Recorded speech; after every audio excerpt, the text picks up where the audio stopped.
Salut à toi, aujourd'hui je t'amène à nouveau sur le chantier que je t'ai montré l'autre jour, là où il y avait les fondations qui étaient creusées, et tu vas voir, c'est en train d'évoluer parce que là je vais te montrer qu'il y a des maçons qui sont sur place et ce qu'ils sont en train de faire. Allez, on y va.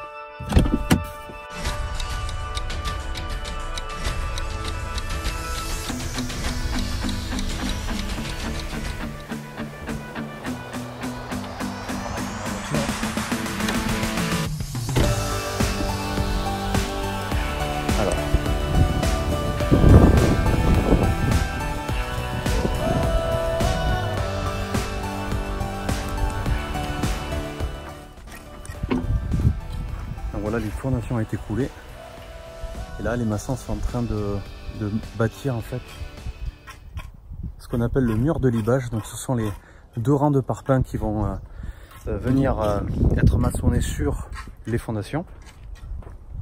Là, je te fais faire un petit tour que tu vois comment c'est disposé. Voilà, hop, et là il y a le maçon ici juste là qui est en train de faire le libage. Voilà, donc ce qu'il faut savoir, donc ici tu vois il y a encore les fondations, les parpaings sont prêts, ils sont disposés, mais ils sont pas encore montés sur la fondation. Alors ce qui est intéressant ici, c'est que comme tu le vois ici, il y a la terre qui est à nu, et au lieu de faire ce qu'on appelle un plancher ourdi, un vide sanitaire, ici il n'y a pas de vide sanitaire. Pour économiser de l'argent, on est passé sur une dalle sur plan. Donc qu'est-ce qui va se passer, c'est que ici le maçon il va mettre le sol bien de niveau, il va bien l'aplanir, et il va venir mettre ce qu'on appelle un film polyane, donc un plastique en PVC, pour pouvoir désolidariser la dalle en béton du sol. Donc ça c'est très important, et également éviter les remontées d'humidité. Le plastique va faire ce blocage là, et ensuite il va venir couler la dalle en béton qui va être coulée dans... Là on est quoi, on est jeudi, et ça va être coulé mardi, dans 5 jours. Donc dans 5 jours la dalle sera coulée, je reviendrai faire une vidéo ici pour que tu puisses voir la dalle une fois finie, et le fait qu'on n'ait pas réalisé de vide sanitaire ici pour justement économiser de l'argent. Ce qui nous permet d'éviter de faire un vide sanitaire, c'est le fait que le sol il est très bon, comme tu le vois. C'est un sol qui est plutôt sablonneux, on n'a pas d'argile, il n'y a pas d'argile gonflante, donc il n'y a pas de problème, c'est un sol qui est très bon. Donc on a la possibilité de faire une dalle sur plan. Donc on n'est pas obligé de faire un vide sanitaire comme beaucoup de constructeurs nous demandent de faire. Les constructeurs, ils ont des méthodes aujourd'hui de construction qui sont établies, c'est des process en fait, qu'ils répètent à chaque construction sans se poser la question. Ils savent qu'avec un vide sanitaire, on va passer pratiquement partout. Ils vont juste travailler sur la fondation. S'ils font une fondation en semelle filante comme il y a ici, donc là une simple tranchée, et on a coulé donc le béton tout le long. Donc ça fait quelque chose comme 30 sur 40, quelque chose comme ça. Donc pas besoin d'aller chercher un sol bien profond, parce que le sol est assez bon pour pouvoir faire ce type de fondation.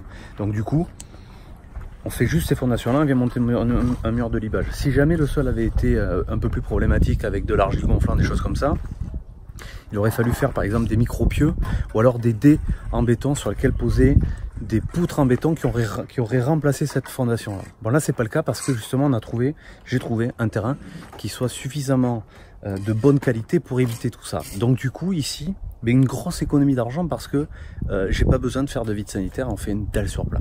Donc voilà, cette vidéo c'était pour te parler justement de cette façon d'économiser un petit peu d'argent sur la dalle. Alors il y a beaucoup de gens qui vont dire mais la dalle sur plein c'est de la merde, ça vaut rien. Il faut pas écouter ce genre de choses, il faut surtout pas écouter les constructeurs qui vont essayer de te vendre le fait que il faut absolument faire un vide sanitaire. Parce qu'une dalle sur plein, il faut savoir une chose, c'est qu'on fait des dalles sur plein depuis 30, 40 ans, 50 ans, 60 ans. Donc avant, il n'y avait pas de vide sanitaire, il n'y avait pas de plancher à vide sanitaire. C'est pas pour ça que les maisons s'écroulent. Et vous allez voir que celle-là va pas s'écrouler non plus. Donc ici, voilà, la solution de la dalle sur plein, c'est une solution assez intéressante pour faire des économies. Et le but, encore une fois, c'est d'aller chercher la plus-value qu'on s'est fixé pour cette opération-là.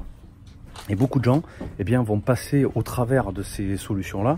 Ils vont pas travailler là-dessus, en fait. Et c'est pour cette raison qu'on n'obtient pas aussi facilement cette plus-value. Lorsqu'on ne connaît pas et qu'on n'a pas ces différentes solutions.